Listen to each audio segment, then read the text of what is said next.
Moi, j'ai des amis qui écrivent et qui m'envoient pour que je regarde. Je trouve que c'est pas bon du tout.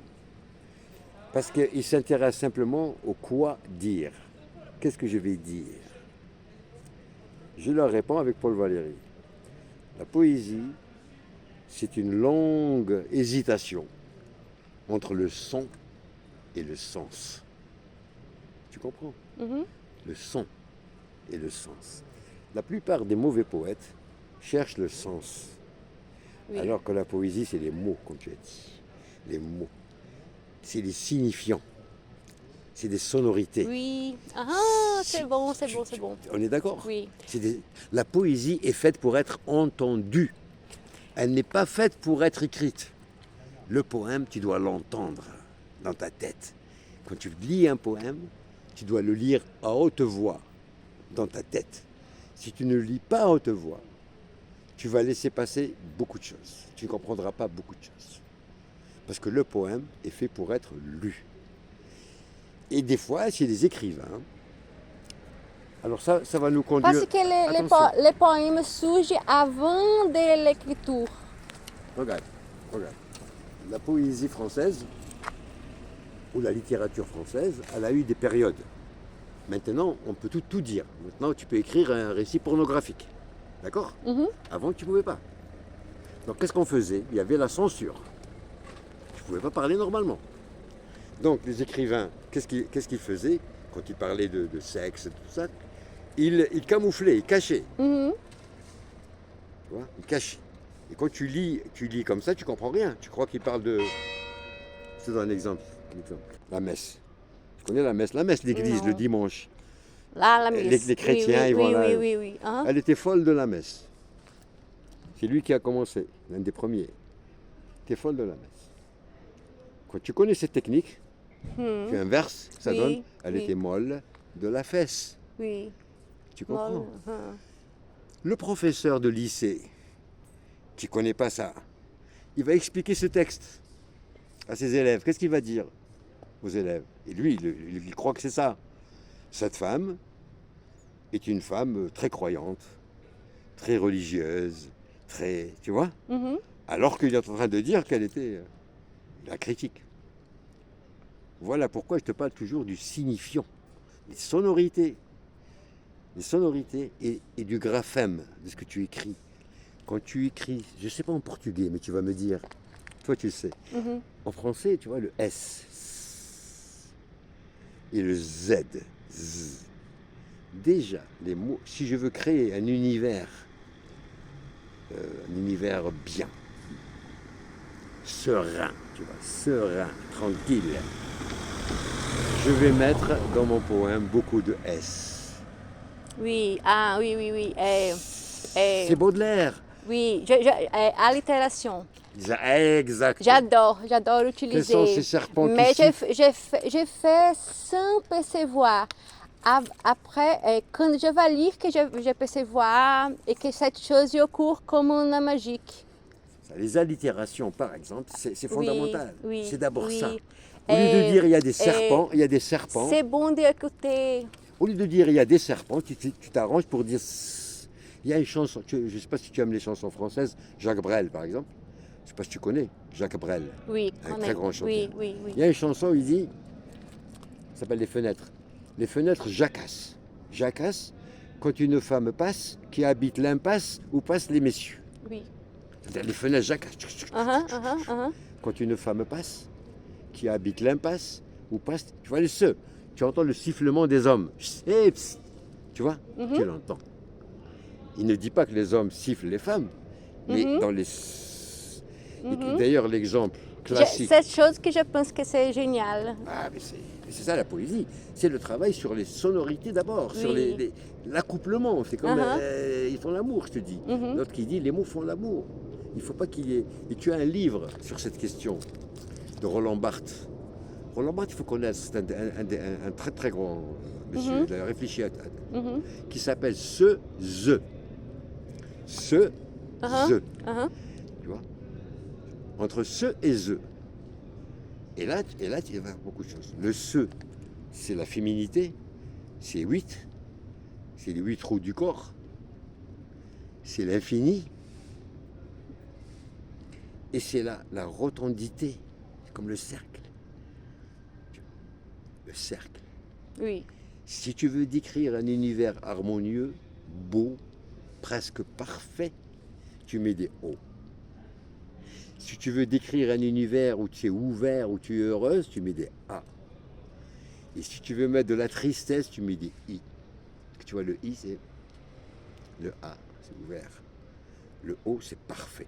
Parce que c'est la figure géométrique de la perfection. Toi qui t'intéresses à l'art. C'est comme la musique. Si tu vas faire un film et une scène de mystère, une scène de peur, tu vas prendre Exact. une note musicale Exact. grave Exact. de cette forme. Exact. Et la note... Donc, tu vois, donc même ça conduit à la lecture. Qu'est-ce que tu cherches quand tu lis? Le bon lecteur et le mauvais lecteur. À quoi il s'intéresse, tu vois? La poésie suggère. Elle ne montre pas, ne dit pas. C'est la presse, le journalisme qui dit. Oui. Le poète ne dit pas. Il suggère des univers de mélancolie, de tristesse, de joie, sans jamais dire c'est triste. Tu comprends? Donc, et ça, c'était tout un travail sur le signifiant, encore une fois. Le signifiant, c'est-à-dire ce que tu vois, ce que tu vois, ce que tu entends. Et donc, pour faire de la poésie, il faut maîtriser ces deux choses. Et quand le poète fait une poésie avec les métriques, avec les pensaments, avec les pensées, Oui. et les versets très, très pauvres. Oui, mais c'est déjà, tu sais, Mais il y a des personnes qui pensent qu'ils sont poètes et qui font cette chose avec la tête. Non, c'est un travail, la poésie. Il y a de l'inspiration. Tu reçois quelque chose. Il y a un mouvement au Brésil qui sont sur ce type de poètes. Oui. Tu sais, Flaubert, il avait, dans sa maison, il avait une pièce, une chambre. Il appelait le gueuloir. Gueuler, le verbe gueuler. Tu connais gueuler? Qu'est-ce que tu as gueulé? Quelqu'un qui crie. Arrête de gueuler. Gueuler, la gueule du chien. Le chien, il a une gueule. Il n'a pas une bouche, il a une gueule. Mais quelqu'un qui crie, qu'est-ce que tu as à gueuler? Pourquoi tu gueules? Viens par là parce que...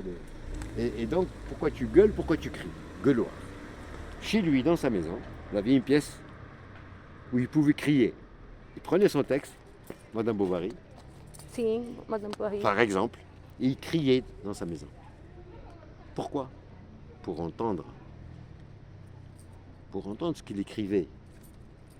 Tu comprends? Ah, il criait dans cette chambre. Oui, une chambre spéciale. Juste pour crier. Il prenait le texte, il criait. Il le lisait à voix haute. Oui. Madame Bovary sortie à... Il entend. Si ça ne va pas, il supprime. Ah oui, je fais cette chose. Quand j'écris, je lis en voix haute voilà. pour sentir le rythme de mon texte. Exact. C'est comme je suis journaliste oui. et j'ai un collègue qui n'écrit bien. Mais elle ne sait pas, elle ne sait qu'elle n'écrit bien. Et mon chef dit, tu dois percevoir le rythme, cette chose qui n'est toutes les personnes qui perçoivent cette chose. Écoute la phrase, quand tu écris une phrase, quand tu écris un mot, il a une forme. Comme nous. Il y a des petits, il y a des gros, des longs. D'accord? Oui. Comme les êtres humains. Uh-huh. Ils ont un caractère.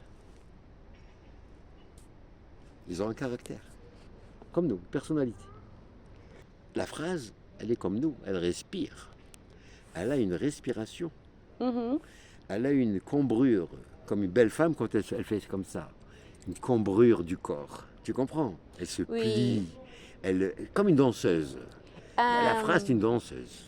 Et il a choisi des mots qui va donner l'intonation que la personne pour faire si je veux dire C'est comme un corps humain, comme nous quand on respire. La phrase, elle respire. Elle a la virgule, elle a le point-virgule, elle a le point d'exclamation, elle a le... Donc ça, c'est déjà extrêmement important. Après, la forme, quand tu fais de longues phrases ou des phrases courtes ou des choses comme ça, tu vois, c'est comme nous. La phrase, elle est vivante. Déjà la phrase, déjà le mot. Mais avant le mot, je t'ai dit qu'il y a ce qu'on appelle le graphème, la forme, la lettre. Il y a des lettres masculines et des lettres féminines. Il allait dans les écoles et il leur disait, son livre s'appelle Grammaire de l'imaginaire. Ça doit te plaire à toi, l'imaginaire. Et ça arrive rarement. C'est rare. Tu comprends? Et les mots, les gens qui arrivent à nous sentir et à nous dire ces mots qu'on attendait, ben ce sont ceux-là qui vont nous garder à vie. Tu comprends? Mhm. Alors que souvent on dit, oui, comme Dalida dans la chanson, parole, les paroles, les paroles. Non. Les mots, tu vois, ça crée des univers. Ah, Dieu créé le monde avec les mots. Avec les mots, bien sûr, avec les mots. Et je te dis, dans la relation amoureuse, etc., le problème des mots, les mots, c'est extrêmement important. Les principes étaient les verbes. Au commencement était le verbe. Le commencement Était le verbe. Le Ça, commencement c'est était le verbe. Oui, c'est le verbe. Et donc, on ne fait pas attention à ça. Donc, des fois, même avec nos enfants, etc., on fait des bêtises. On dit des mots, on dit des choses. On dit, toi, tu ne feras jamais rien de bon. Ben, ça va rester. Tu vois? Oh, je vais à ma maison. Oui, vas-y. Merci pour les symposiums. De rien, on a discuté, c'est bien, ça m'a fait plaisir. C'est bon. Ça m'a fait plaisir. Et je pense que c'est un symposium pour... Mais tu peux déjà me contacter sur Facebook sur Facebook ou sur Messenger ou sur machin. Comme ça, si jamais j'ai un document ou des choses à t'envoyer, je t'enverrai. Et qui ça, tu peux faire les préfaces de mon livre de poèmes. Pourquoi pas? Mais tu me trouveras, si tu passes demain, tu me trouveras, s'il fait beau. Hein. D'accord, Sinon, merci. mes coordonnées. Merci.